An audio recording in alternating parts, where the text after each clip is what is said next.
Hello crafty friends, it's Jess from jesscrafts.com, and today I'm here with another 6x6 paper pad tutorial. This will be my last Christmas paper pad of 2020. I know it's getting out there kind of late, but I do think a lot of these ideas you could make really quick cards. It was kind of the thought process, and I'm going to be including sketches and cutting templates for all of these cards. So you're not going to have to do any thinking if you don't want to recreate these cards. Now, of course, you can certainly mix up designs or only use a few, and you can totally adapt this to other paper pads. This is the Save Freeze paper pad from Michaels, but I picked it up last year, and this year's version of the paper pad is different. So this is not available in stores. However, as I mentioned, all of these cards are intended to be used like with any paper pad. I, occasionally might take advantage of specific things about this paper pad, but you'll be able to see that these designs are really adaptable. And in fact, using this paper pad is in some ways more of a challenge than anything else because I'm going to be working around some of the things that I don't like about it. It has 24 sheets of double-sided paper. It has all of these sentiments, which in theory is a great idea, but there's way more sentiments than you'd ever be able to make cards.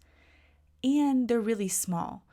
If you had the 12 by 12 version of this paper pad, I think these would be sized beautifully and be great for making cards. But I find that I never use up a 12 by 12 paper pad.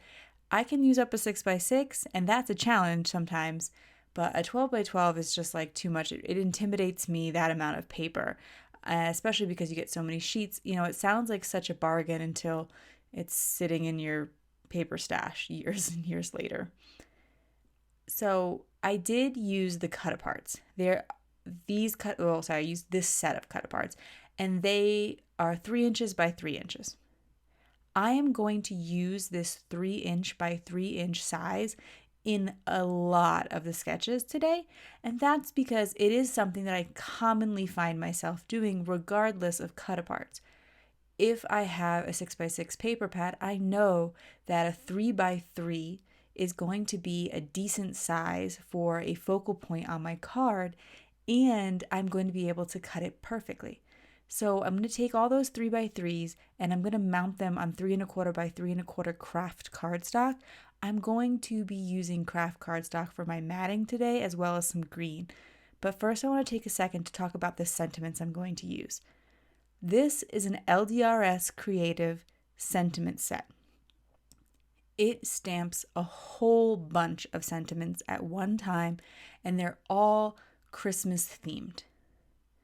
There are a few that I'm not really into personally, but I do think others would like. Like there's one that says, "Dear Santa, I can explain," which is cute and funny, but it's not really like a personal one, like one that I personally like. Or there's one that says, "Christmas wishes and mistletoe kisses."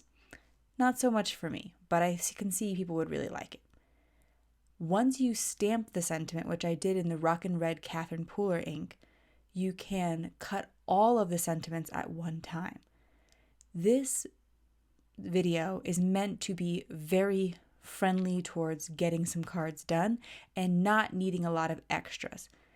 You do not need this stamp set to create very similar cards. You can use whatever banners and whatever sentiments you have on hand. I chose to use these because I had it, and it actually is quick for me because I can stamp and cut so many at one time.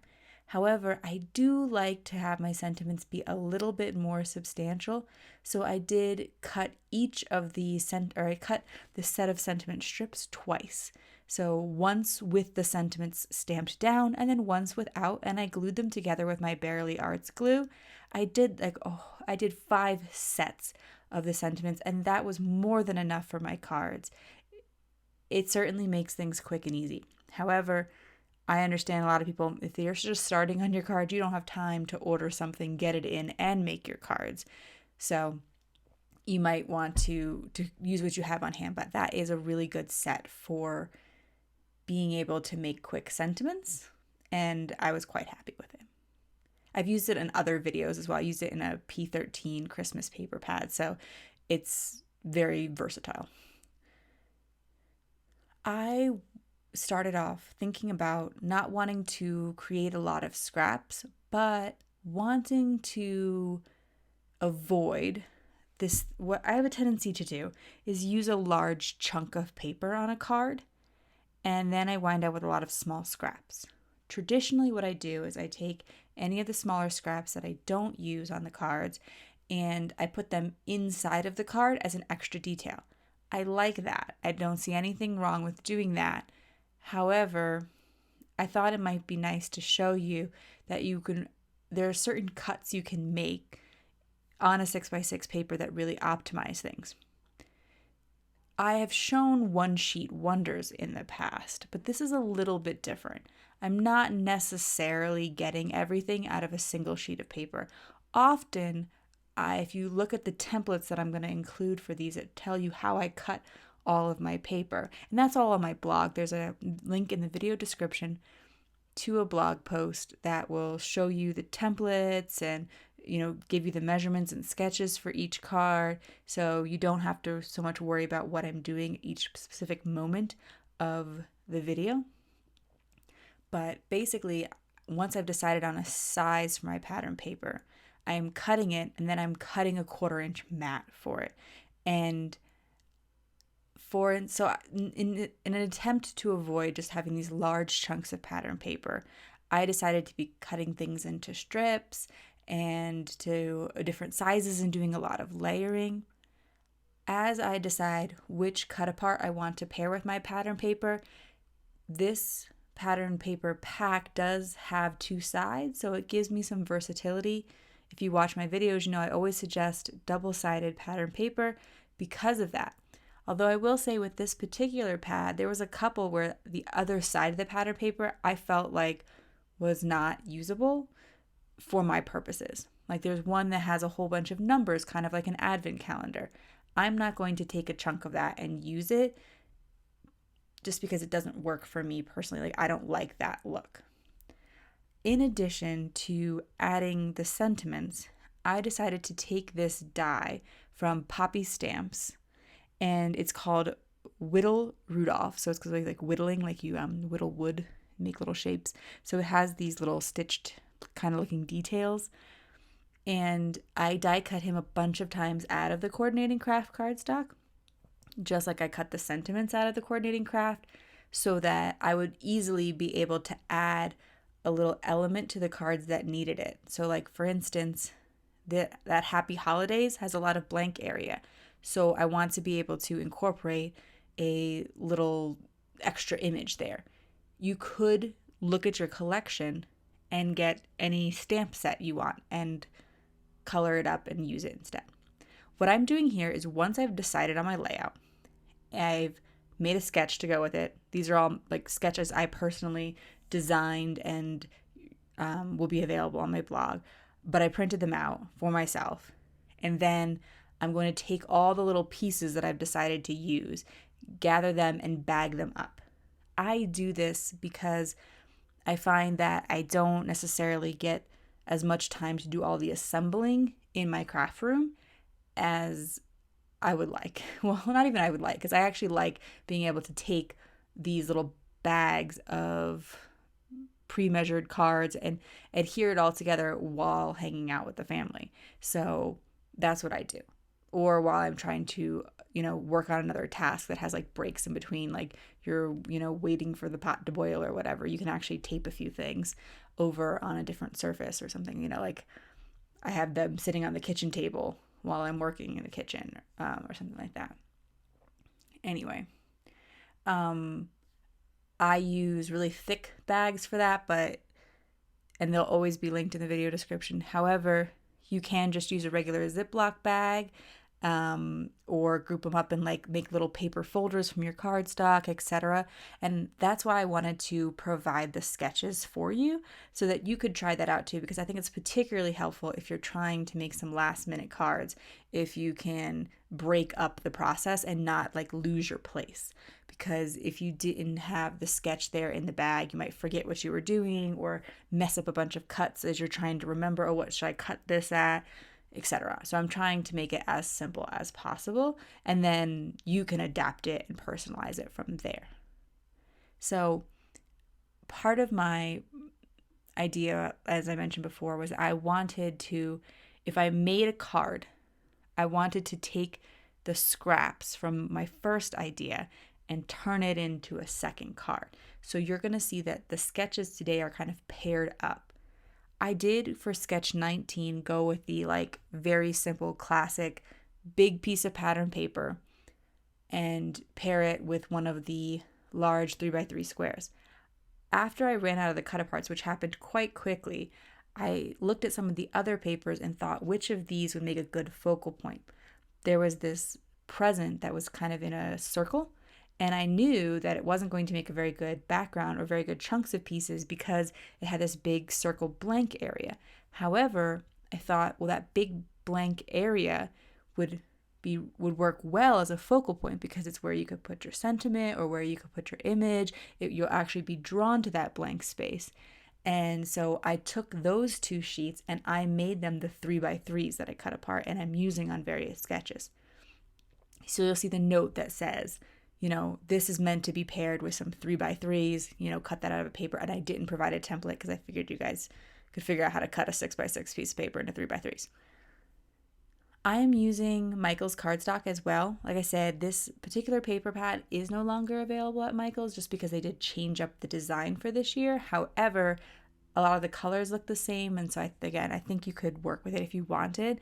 But I wanted to show you that there's good quality cardstock that's available locally. You don't have to wait for shipping, etc. The 110 pound from Michael's is actually one of my favorites just because they do have a really nice color range and it is really thick and high quality.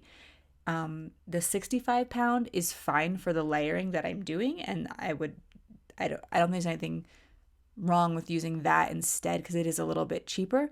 I just tend to like for my cardstock to be versatile. Like I like to be able to use it for a variety of things, and I like having, I think, high quality cardstock, just like high quality paper, which this Michael's paper is not that thin. There are other store brands, like Michael's has the Recollections. There's other store brands that are much thinner, but I think theirs is actually pretty nice quality from my experience. So I think that makes a big difference in your card making, and that's why I'm going to go with the 110 pound, although you could go with the cheaper, thinner stuff as well. So I'm now working with the scraps from sketch 19, which was taking like a big chunk of paper, 3 3/4 by 5. And then I have all these like little random strips left over. But actually, those little pieces, while they might feel difficult to work with, I find that once you mat them, it's a little bit easier. And so that's why I'm doing that in this video today. It certainly takes a lot more time to cut mats for everything, but if you were to just layer all this pattern paper in these designs without the mats, I think everything could look really busy. There are papers out there that you could do it, and I have done plenty of 6x6 paper tutorials where I don't use mats. It's been just something that I've recently found myself liking more, and it might even be kind of like a Christmas thing where they just seems to work well with Christmas papers. But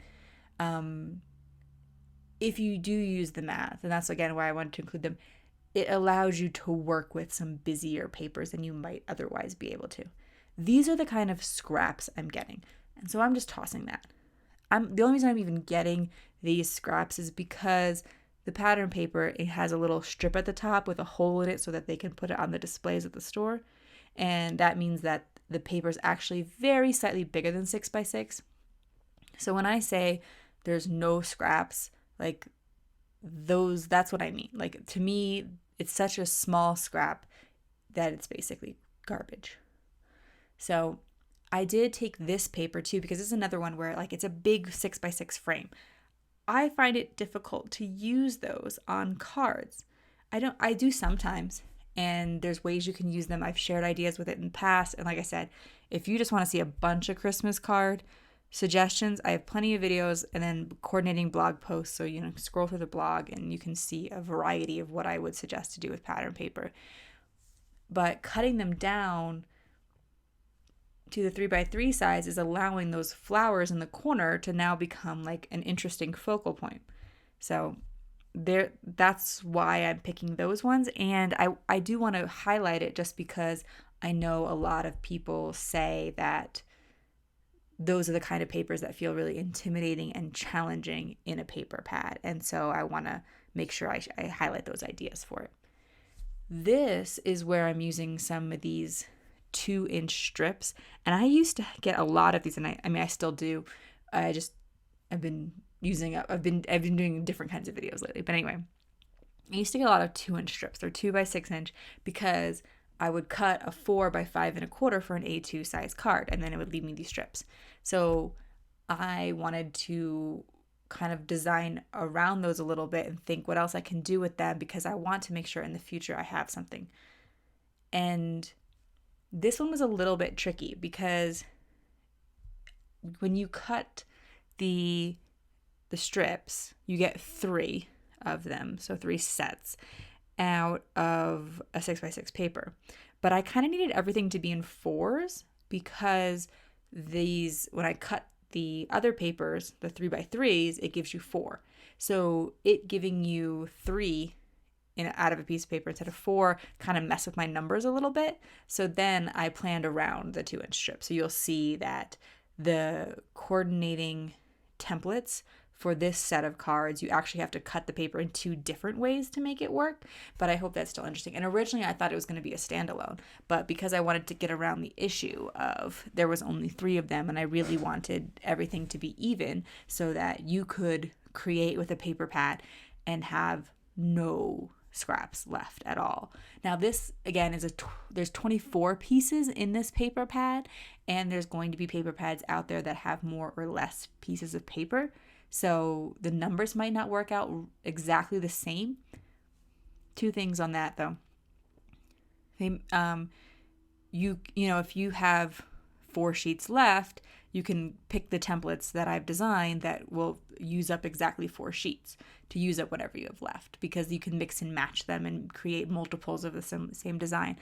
But also I have found that there are a bunch of pattern papers out there, like pattern paper packs, that 24 is a common number for the number of sheets that you get.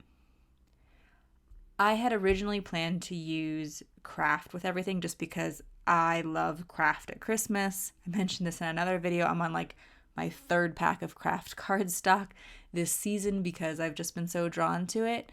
But there were actually, like, one of the reasons I picked Kraft is because there was Kraft in the paper pad, like that similar color. However, that meant that there were times where it wasn't a good idea to coordinate it.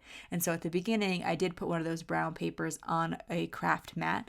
And here I've switched to green for some of them because it's allowing me to provide a bit of contrast and a little bit of brightness.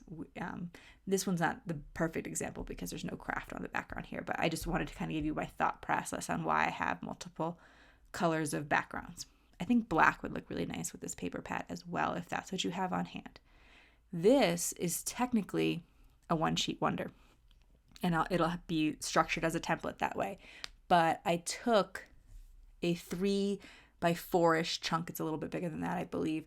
And because that pattern paper had so much going on and was such a pretty scene, I wanted to cut a chunk of it, but it had that happy holidays right across the top.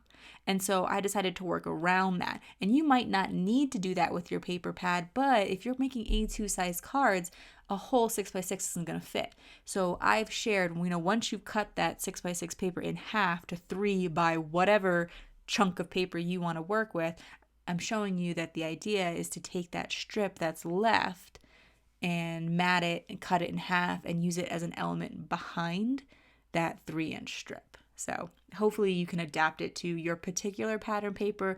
As I said, mine was a little bit based on the fact that it had that large happy holidays. This is another attempt at trying to mix things up a bit. I'm going to use a die here. I did want to make this tutorial such that anyone could follow it. You wouldn't need anything fancy.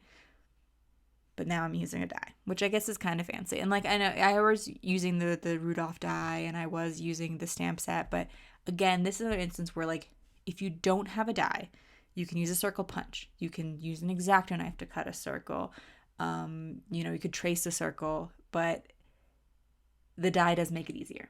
The reason I thought it was still pretty adaptable is because I know that circle dies are very basic. A lot of people have them. If you don't have them, you actually can purchase them at local big box stores. You can buy a circle punch at big box stores. So you can make it work. And I wanted to bring a little bit of versatility to the design. So I cut the scallop circle out of the center here. And at first I was just going to turn it over and use the back. I was going to do an inlaid die cut where I take the die cut and I turn it over and put it right back in where I cut it out so that I mix up the patterns. But once I mounted it on the green cardstock, because it was again that sort of Kraft colored paper, the snowflakes, the Kraft, this particular paper, the snowflake paper, is kind of what inspired my choice for the sentiments, where I stamped them with red ink on Kraft because I saw this in the paper pad and I thought it looked nice. But once I had mounted that on the green cardstock, and it being a nice, thick, high-quality cardstock, I thought it looked nice just having the green showing through. So I decided to put my reindeer, my elements there in, and then I took this circle to use for another card. Now this means that this circle, which has stitching detail and has some scallops around it, is not going to be matted. I could find another circle and put a green around it, but I think the scallop kind of gives it that interest and that extra detail that the matting is trying to give to some of the other pattern papers. And so now I took that scrap from there, well, it's not really a scrap, but the circle that I cut out, and I'm going to use it on this card, and I'm going to combine it with the scraps that were left over from cutting that previous card. And that's what I'm doing all throughout this video. So I'm making a card, taking what's left, and making another card. I have a ton of cardstock scraps left over, which I guess is kind of a bummer, but I have a variety of ways that I use them, so I'm not super worried about it. I, for instance, am taking those cardstock scraps that are left over, and I'm using it to help me even the layers out. So here I'm assembling a few of the cards just so that I can share some tips about that. I realized that if I were to show you me taping together each and every card or gluing together each and every card, it would take forever and a day for this video, because it took me almost, I think, a week to put everything together, just because, breaking up things into chunks of time and working around all the other stuff I got to do. So anyway, that pattern paper circle, for instance, is half on this matted pattern paper and half on the card base. So if I were to just glue it down, it would kind of bump over that matted pattern paper onto the card base. I want to smooth it out. So I take a piece of cardstock and I glue it underneath that area so that everything is a little bit more smooth. I know that I've seen a couple different crafters do the same thing, and I think it's just a great, simple little idea that can save you, make your cards just look a little bit smoother, more professional, etc. Again, that's going to overhang a little bit, so I'm just going to take a scrap of cardstock, especially because I have it. In this instance where I'm working on it, sort of adhering, gluing, putting together everything, I tend to keep out my Barely Art glue, and my ATG. I use an ATG Scotch glue glider, I think it's called, for most of my adhering, because I can purchase the refills in bulk and I use a lot of adhesive. I know some people find it kind of frustrating. If there's something specifically frustrating about it, like, oh, I always have trouble with this or that, leave me a comment. Let me know, just because maybe I can answer some of those questions. I've used mine for years and years and been pretty happy with it, but I know a lot of people aren't. So if there's any way I could help with that, because it is pretty economical compared to a lot of other adhesive solutions. And then I'm trying to use my Barely Art glue because it works really well for small things that I have to glue down. It holds pretty quickly and strongly. And recently, Rebecca from Make It by Marco offered to send me some, or gift me some of the things that she makes in her Etsy store. And if you've seen some of my other videos, I already have purchased and I own things from her. She makes high quality things. Those are some of the sketch, all these things you see printed, those are going to be free on my blog for you to download, PDFs, all kinds of great resources. But anyway, that thing my glue is sitting in, she had offered to send me some things, and this is a like a lounger for your glue, and I really like it. So it basically lets your glue sit there and be upside down, but like on an angle. So it's keeping the glue at the bottom of the tip. And I was finding in the past, especially as my glue kind of got more empty, that if I had the glue sitting, like if I, kept turning it back over, right way up, point up, that then I'd go to glue something and I'd have to, shake the glue down or get a bunch of air, et cetera, et cetera. So I don't know, like I was quite happy with it. From someone like me who uses my glue a lot, who glues lots of little things together, etc., I found that it was worth it. And it's kind of cute because you can get a bunch of different colors. So, but I just wanted to be honest. She sent that to me, didn't ask me to make a video or anything about it. She just wanted to share. And I liked it, so I wanted to share because it's saved me a little frustration of having to get a bunch of puffs of air and stuff out. As I was assembling, it was really important, like this highlighted for me why it was so important to have the sketch, because the sketch is sitting there off to the left, like physically on my desk, and I'm still gluing this together wrong. So that's why I wanted to share every single little detail with you, like cut this here, assemble it there, because once I get into the holiday season, things can get really hectic. And there's a lot going on, so it can be really nice for someone to like kind of tell you what to do and give you all those directions, because I just don't find that I don't know, like I get so like busy and caught up that I start making little mistakes here and there. And so I thought, hopefully someone else will find this helpful, and maybe you guys will be better at following directions than me, because I can't follow a sketch that is sitting on my desk, but maybe you can. And so I was able to fix it, but one of them is glued the wrong way because I wasn't paying attention. All right. So I am, by the way, going to take that little piece that I didn't glue on, that I messed up, and I'm just going to put it inside the card, which is what I traditionally do. We are getting into the home stretch of this video, and I hope that you have found some of the tips and tricks in this video helpful. I just wanted to take a quick second to say that please, if you don't mind, leave me a comment and let me know what kind of things you like seeing best on my channel. I know certain videos don't perform as well as others, and that's totally fine.